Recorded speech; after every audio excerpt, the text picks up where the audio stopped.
വരാൻ പോകുന്ന കാര്യങ്ങൾ മുൻകൂട്ടി അറിയാൻ നമുക്ക് സാധിക്കുവാണെങ്കിൽ എന്തെല്ലാം കാര്യങ്ങൾ നമുക്ക് നേടാൻ സാധിക്കും, എന്തെല്ലാം കാര്യങ്ങൾ നമുക്ക് ഒഴിവാക്കാൻ സാധിക്കും.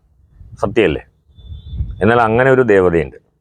സ്വപ്നത്തിലൂടെ നമുക്ക് വരാൻ പോകുന്ന കാര്യങ്ങൾ ചൂണ്ടിക്കാണിക്കുന്ന ഒരു ദേവത. മാന്യ പ്രേക്ഷകർക്ക് ശക്തയ മാന്ത്രിക പീഠത്തിൻ്റെ പുതിയൊരു അധ്യായത്തിലേക്ക് ഹാർദമായ സ്വാഗതം. ഈ ചാനൽ ആദ്യമായി കാണുന്നവർക്ക് ചെയ്യാവുന്ന ആദ്യ കാര്യം നിങ്ങളിതൊന്ന് സബ്സ്ക്രൈബ് ചെയ്യുക എന്നുള്ളതാണ്.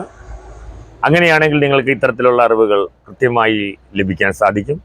എന്തായാലും നമുക്ക് വീഡിയോയുടെ ആ ഒരു വിശദാംശങ്ങളിലേക്ക് കടക്കാൻ ശ്രമിക്കാം. നമുക്ക് ഭാരതീയ ഹൈന്ദവ ശാസ്ത്രത്തിൽ അനവധി ദേവതകളെക്കുറിച്ച് പറയുന്നുണ്ട്. ഓരോ ദേവതകൾക്കും ഓരോ ഭാവങ്ങളുണ്ട്. ആ ഓരോ ഭാവങ്ങളും ഓരോ കാര്യങ്ങളുടെ സാധ്യത്തിന് വേണ്ടിയിട്ട് ഉള്ളതാണ്. അതായത് ആ സങ്കല്പം എന്ന് പറയുന്നത് മനുഷ്യൻ്റെ ഓരോ ആവശ്യങ്ങൾക്ക് സാധൂകരിക്കാൻ വേണ്ടിയിട്ട്, ഭൗതികമായ ജീവിതത്തിൽ ഒരുപാട് സഹായങ്ങൾ ലഭിക്കാൻ വേണ്ടിയിട്ടാണ് അത്തരം സങ്കല്പങ്ങളിൽ ദേവതയുടെ വൈവിധ്യമാർന്ന സങ്കല്പങ്ങളുള്ളത്. അങ്ങനെയുള്ള ഒരു സങ്കല്പം ഉള്ള ദേവിയാണ് വരാഹി ദേവി. വരാഹി ദേവിയെക്കുറിച്ച് ഞാൻ ഇതിനു മുമ്പ് പറഞ്ഞിട്ടുണ്ട്. വരാഹി ദേവിക്ക് പല ഭാവങ്ങളുണ്ട് എന്ന് ഞാൻ പറഞ്ഞിട്ടുണ്ട്. അപ്പോൾ വരാഹി ദേവിയുടെ അത്തരമൊരു ഭാവം എന്ന് പറയുന്നത് സ്വപ്നവരാഹി എന്ന് പറയുന്ന ഒരു ഭാവത്തിലുള്ള ദേവതയാണ്. വരാഹി ദേവിയെ ഉപാസിക്കുന്ന ആളുകളെ സംബന്ധിച്ച് ജീവിതത്തിൽ എല്ലാ മേഖലകളിലും തടസ്സങ്ങളില്ലാതെ മുന്നേറിപ്പോകാനായിട്ട് സാധിക്കുന്നു. അവരുടെ എല്ലാ അഭീഷ്ടങ്ങളും സാധിക്കാനായിട്ട് പറ്റുന്നു. സാമ്പത്തികം, അതുപോലെ ശത്രുബാധ ഇവയെല്ലാം ഒഴിവാകുന്നു. പണം നിറയെ വരാനായിട്ട് ഇവർക്ക് സാധിക്കുന്നു. അങ്ങനെ ഒരുപാട് ഗുണവിശേഷങ്ങളുള്ള ഒരു ദേവതയാണ് വരാഹി ദേവി. തമിഴ്നാട്ടിലാണ് പ്രധാനമായും നമുക്കറിയാം. തമിഴ്നാട്ടിൽ ഒരുപാട് വലിയ വരാഹി ക്ഷേത്രങ്ങളുണ്ട്. വരാഹി ഭക്തർ ഏറ്റവും കൂടുതലുള്ളത് ഈ പറയുന്ന തമിഴ്നാട് മേഖലകളിലാണ്. കർണാടകത്തിലും ആന്ധ്രയിലൊക്കെ ഉണ്ട്. കേരളത്തിൽ വരാഹി ദേവിയെ കുറിച്ചിട്ട് അത്ര വലിയ അറിവുകൾ ആളുകൾക്ക് ഇല്ല എന്നുള്ളതാണ്. സപ്തമാതൃക്കുകളെ പ്രതിഷ്ഠിച്ചിരിക്കുന്ന ചില സ്ഥലങ്ങളിൽ വരാഹി ദേവിക്കും ഒരു സ്ഥാനം കൊടുത്തിട്ടുണ്ട്.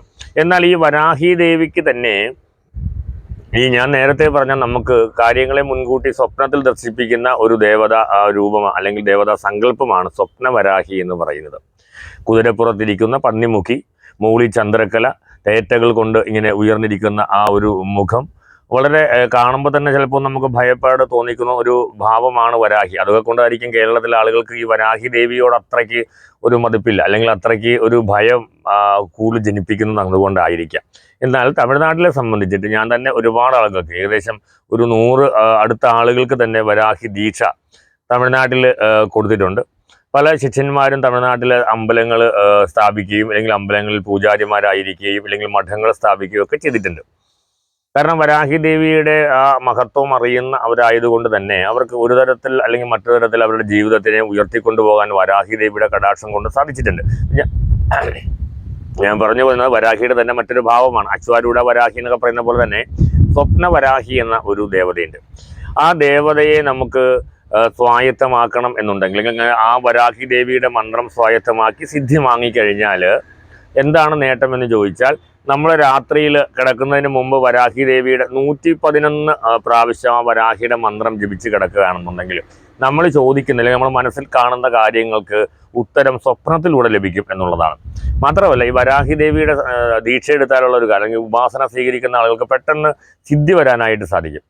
അപ്പോൾ വെറും 41 ദിവസം കൊണ്ട് 1100 പ്രാവശ്യം നിത്യം ജപിക്കുന്ന ഒരാളെ സംബന്ധിച്ചിട്ട് 41 പ്രാവശ്യം കൊണ്ട് ദിവസം കൊണ്ട് തന്നെ വരാഹി ദേവിയുടെ സിദ്ധി കിട്ടും എന്നുള്ളതാണ്. ഈ സ്വപ്നവരാഹിക്ക് ഈ ഒരു ഭാവമുണ്ട്. സ്വപ്നവരാഹിയെ പ്രത്യേകിച്ച് ഈ രീതിയിൽ ഉപാസിക്കുന്ന ആളുകളെ സംബന്ധിച്ചിട്ട് അവർക്ക് സ്വപ്നത്തിലൂടെ ദർശനം കിട്ടി അവർക്ക് വരാൻ പോകുന്ന അല്ലെങ്കിൽ അവർ ചോദിക്കുന്ന കാര്യങ്ങൾക്ക് സ്വപ്നത്തിലൂടെ സൂചന കൊടുക്കും എന്നുള്ളതാണ് ഈ സ്വപ്നവരാഹിയുടെ പ്രത്യേകത. അപ്പോൾ സ്വപ്നവരാഹിയെ ഉപാസിക്കുന്ന ആളുകളെ സംബന്ധിച്ച് വരാൻ പോകുന്ന കാര്യങ്ങൾ, അവരുടെ ജീവിതത്തിലുണ്ടാകുന്ന പല കാര്യങ്ങൾക്കും മുൻകൂട്ടി അവർക്ക് അറിയാൻ സാധിക്കും, അല്ലെങ്കിൽ ശരിയായൊരു നിർദ്ദേശം ആ സ്വപ്നവരാഹിയുടെ മന്ത്രജപം കൊണ്ട്, ആ സിദ്ധി കൊണ്ട് ലഭിക്കും. അപ്പോൾ ദേവിയെ നമ്മൾ കിടക്കുന്നതിന് മുമ്പായിട്ട് ദേവിയെ ഒന്ന് പ്രാർത്ഥിക്കാനിരിക്കുക. 111 പ്രാവശ്യം ദേവിയുടെ മന്ത്രജപത്തിന് ശേഷം, ധ്യാനവും മറ്റുമൊക്കെ ജപിച്ചതിന് ശേഷം നമ്മൾ ആഗ്രഹിക്കുന്ന, നമ്മൾ മനസ്സിൽ കിടക്കുന്ന ആ ഒരു ചോദ്യം എന്താണ് എന്ന് നോക്കിയിട്ട് ആ ചോദ്യത്തിന് ഒരു ഉത്തരം ലഭിക്കണമെന്ന് പ്രാർത്ഥിച്ച് കിടക്കുകയാണെന്നുണ്ടെങ്കിൽ തീർച്ചയായിട്ടും സ്വപ്നവരാഹിയിലൂടെ നമുക്ക് അതിൻ്റെ കൃത്യമായ ദർശനത്തിലൂടെ ആ ഉത്തരം കിട്ടും എന്ന് പറഞ്ഞുകൊണ്ട് ഈ വീഡിയോ നിങ്ങൾക്കായി സമർപ്പിക്കുന്നു. നമസ്തേ.